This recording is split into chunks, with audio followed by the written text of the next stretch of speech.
Hello and welcome to QuAF 400 screencast. In this episode, we will be discussing the atrial fibrillation template. As discussed before, all of the QuAF templates are to be found in this particular folder, and right now we're going to focus on the atrial fibrillation screencast template. We're going to go ahead using our test patient. We will assume that this patient is suffering with atrial fibrillation. Having examined him, identified the problem, we can go ahead and establish that particular fact. In this case, as you can see here, the by now familiar look of the template, you will see that we have the atrial fibrillation diagnostic codes right here, and these are the requirements that we have to go through to prove the fact that this person is actually suffering with atrial fibrillation. And these are here the actual codes that we need to enter. So assuming this person has atrial fibrillation and assuming this was proven on an ECG, then we'll have to decide now whether or not this person actually should be on any anticoagulants. In order to do so, we'll have to use the CHADS2 tool. By clicking on this particular button right here, this will bring up the actual CHADS2 calculator. You already have some facts about this person, i.e.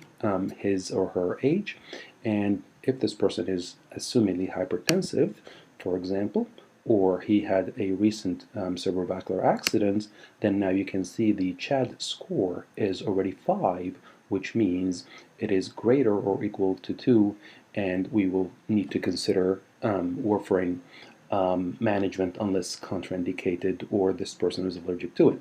Assuming that this is not the case, we now decide that this person needs to be on warfarin.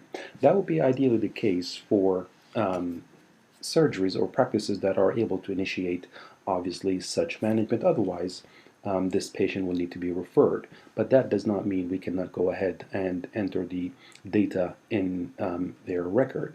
Now that we established a score of 5, we save this one to the record. So this will now be saved. And now we are being told, are we sure? Do we want to record that? We say yes. So that's been done. We can go ahead and close this particular situation here. Then if we can establish the rest of the information, for example, this person is on warfarin, you can just go ahead and choose the warfarin appropriately.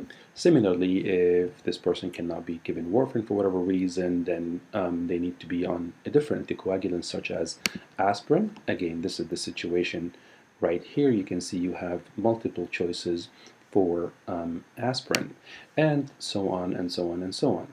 As you can see, this is a very simplified template for management of atrial fibrillation. It is all we need to be entering in the patient record in order to establish the fact that they have atrial fibrillation. Of course, if you decided you need to review this person at a given point, you can always establish a new recall by clicking on that one here and then choose the appropriate recall that you want to go through with this particular patient. Once you've done so, let's assume that we want to repeat their blood test, for example, in 12 months' time. We can go ahead and do this, and then the system automatically calculates the particular date for you and enters that particular data in the record. Having established all of this, if we say OK, and we go over to the patient record, you will see in a moment how this particular record will look like.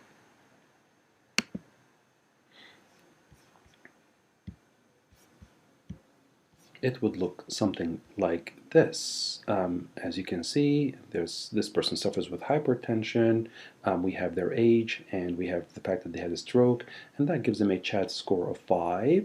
Additionally, we've already established that they have been diagnosed with ECG for atrial fibrillation, and we are going to recall them, say, for blood pressure check or some blood test within a year, and that's all we need to do. I hope this was useful. And we will meet soon in the next episodes. Thank you.